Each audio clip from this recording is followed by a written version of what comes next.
સુરતમાં એક ડાયમંડ કંપનીમાંથી કરોડોના હીરાની ચોરી થઈ ગઈ છે। કાપોદ્રામાં આવેલ ડીકે એન્ડ સન્સ કંપનીમાંથી ચોરી થઈ તિજોરીની કટરથી કાપી ચોરીને અંજામ અપાયો। રેઢા તસ્કરો તમામ સીસીટીવી કેમેરા તોડી ફરાર થયા છે।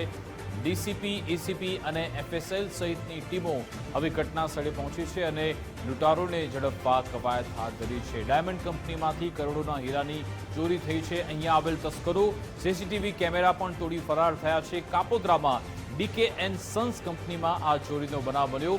તિજોરી કટરથી કાપી ચોરીને અંજામ આપવામાં આવ્યો છે અને રીઢા તસ્કરો તમામ સીસીટીવી કેમેરા તોડી ફરાર થયા છે અને હવે પોલીસ આ બાબતે તપાસ કરી રહી છે। આ અંગે જાણકારી આપશે સંવાદદાતા રાકેશ અમારી સાથે લાઈવ જોડાઈ ગયા છે। રાકેશ, કેવી રીતે આ ચોરીને અંજામ આપવામાં આવ્યો હતો અને પોલીસ કઈ દિશામાં તપાસ કરી રહી છે?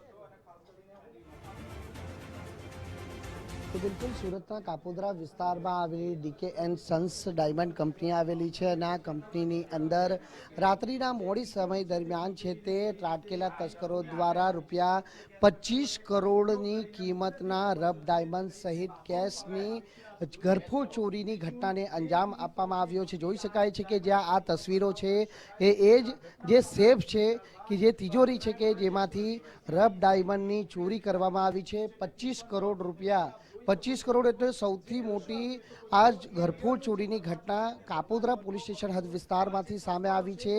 જે પ્રમાણે માહિતી પ્રાપ્ત થઈ રહી છે તે મુજબ જે તસ્કરો છે એ ગેસ કટર લઈને આવ્યા હતા અને ગેસ કટર દ્વારા છે આ ઘટનાને અંજામ આપવામાં આવ્યો છે। જોકે કોઈ જાનભેદુ હોવાની શક્યતાને પણ અહીં નકારી શકાય તેમ નથી।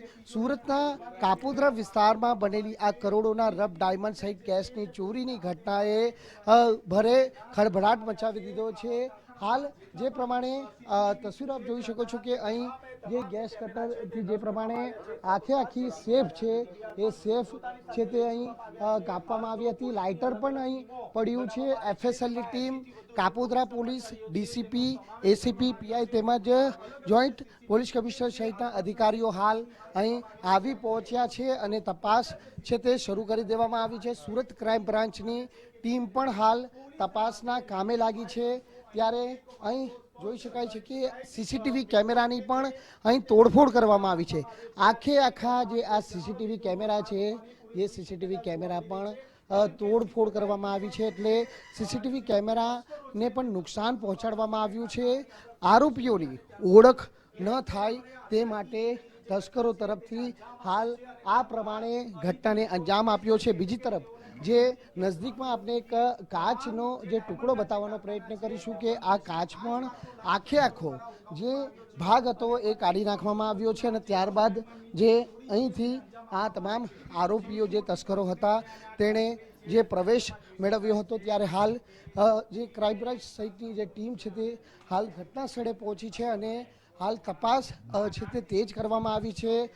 ચારે તરફથી જે પોલીસે જે નાકાબંધી પણ કરી છે કે ક્યાંક પોલીસને જે પ્રમાણેનો ક્યુ મળ્યું છે આરોપીઓ સુધી પહોંચવામાં જોઈ શકાય છે કે અહીં ડીવીઆર સહિતનું જે સર્વ સામાન છે તેને પણ ભારે નુકસાન પહોંચાડવામાં આવ્યું છે એટલે ચોક્કસ આ કરોડોની ઘરફોડ ચોરીની ઘટનામાં કોઈ જાનભેદુ દ્વારા જ આ ઘટનાને અંજામ આપવામાં આવ્યો હોવાની શક્યતા છે તે અહીં સેવાઈ રહી છે। જોકે આ કરોડોની ચોરીની ઘટનાએ પોલીસ સામે મોટો પડકાર છે તે ફેંક્યો છે।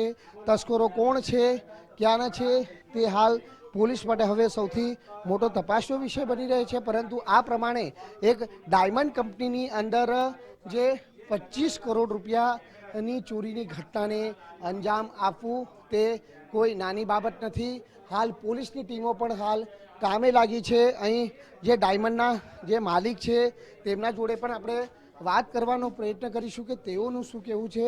પોલીસની ટીમ જ્યારે અહીં તપાસ કરી રહી છે ત્યારે અહીં માલિક છે એમના જોડે સીધી વાત કરવાનો આપણે પ્રયત્ન કરીશું તેઓનું શું કહેવું છે।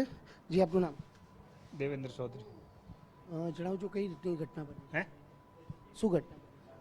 અહીંયા ચોરી થઈ છે, અમારી કંપની છે, એ મોટો માલ ગયો છે।